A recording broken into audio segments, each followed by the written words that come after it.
बिजली पर बोलने का मौका दिया और धन्यवाद आपको इसलिए भी देना चाहता हूं। मैंने भी बिजली कटौती पर पर्ची के माध्यम से मामला उठाया और आपने व्यवस्था दी कि बिजली पर चर्चा करा करके आज प्रदेश का जो संकट है, जो जनता त्रस्त है, मैं दो पंक्तियों से जनता की व्यथा कहना चाहता हूं। रोने की सजा है ना रुलाने की सजा है, रोने की सजा है ना रुलाने की सजा है, ये गरीब और पिछड़ों को सताने की सजा है। हंसती हुई आंखों में आ जाते हैं आंसू, ये सरकार से उम्मीद लगाने की सजा है। आज माननीय अध्यक्ष महोदय, आपके माध्यम से सरकार का ध्यान आकर्षित करना चाहूंगा, क्योंकि मुझे लग रहा है कि जिस अमृत काल में भारतीय जनता पार्टी जी रही है, जिस अमृत काल में भारतीय जनता पार्टी तरह तरह के दावे करती है और प्रधानमंत्री से लेकर के हर कार्यकर्ता इस देश में अमृतकाल आने की बात करता है, और दूसरी तरफ राजस्थान की भोली भाली जनता जो चुनाव में लुभावने वादों के साथ में सरकार लेकर के आ जाती है। आज 8 महीने हो गए, राजस्थान का हर वर्ग आज माननीय अध्यक्ष महोदय, मेरे जो सामने सरकार के रूप में जो मंत्री महोदय बैठे हैं या भारतीय जनता पार्टी से आए हुए विधायक बैठे हैं, ये अपने अंतर्मन में झांक करके देखे जनता किस तरीके से बिजली के संकट से जूझ रही है।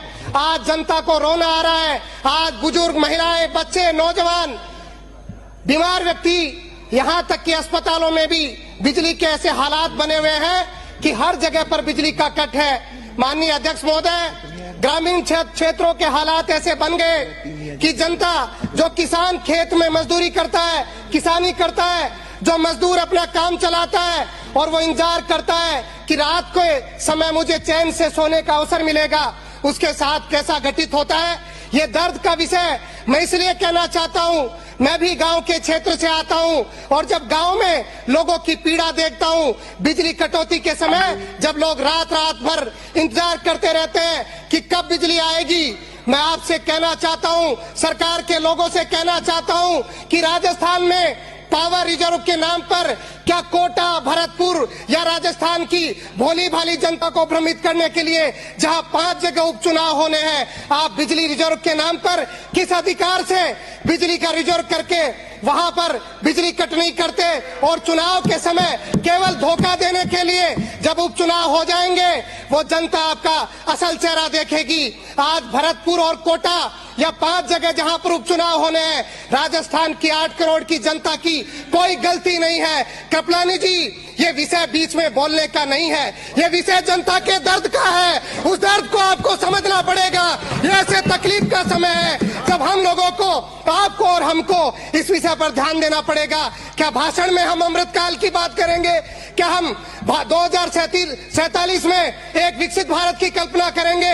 आजादी के 75 साल के बाद भी जब घरों में लाइट नहीं आती, 6 से 8 घंटे तक बिजली कटौती होती है, ये कैसा समय चल रहा है? कैसी सरकार चल रही है? हमें देखने का समय है। माननीय अध्यक्ष महोदय, देश में जब भ्रष्टाचार के नाम पर लड़ाई होगी तो देश की संसद भी टपकेगी। देश में जब भ्रष्टाचार होगा तो मैं कह रहा हूं कि बिजली के तार भी झूलेंगे, दुर्घटनाएं भी होंगी। मैं आपके सामने अध्यक्ष महोदय कहना चाहता हूं, 2017 में माननीय विराटनगर से आने वाले विधायक कह रहे थे कि वहां पर दुर्घटना 2017 में ट्रांसफार्मर फटने से एक परिवार के 12 से अधिक लोग मर गए। और हमें यह देखना पड़ेगा, आए दिन लोगों के साथ घटनाएं होती है। ट्रांसफार्मर के लिए आज जनता, किसान, नौजवान परेशान रहता है, बिजली के तार घरों के बाहर झूलते रहते हैं। हमें सोचना पड़ेगा। आज अगर बिजली शिफ्टिंग के लिए कोई काम करना, अध्यक्ष महोदय 1 मिनट में मेरी बात पूरी करूंगा। अगर आज बिजली शिफ्टिंग के लिए एस्टीमेट बनाना पड़ता है, गरीब किसान मजदूर को 1-1 लाख रुपए चुकाना पड़ता है, क्या सरकार की जिम्मेदारी नहीं है कि जनता के दर्द को समझे? क्या हमारी जिम्मेदारी नहीं है इस सदन में बैठ करके हम कानून बनाए कि जिसके घर के ऊपर से बिजली की लाइन जा रही है हम उसको हटाएंगे, हम जनहित में उसको हटा करके जनता को न्याय देने का काम करेंगे। और मैं अंत में मेरी बात पूरी करते हुए एक लाइन कहूंगा कि मैं जिंदा हूं इसलिए बोल रहा हूं, दुनिया कभी गूंगे की कहानी नहीं लिखती। बहुत बहुत धन्यवाद।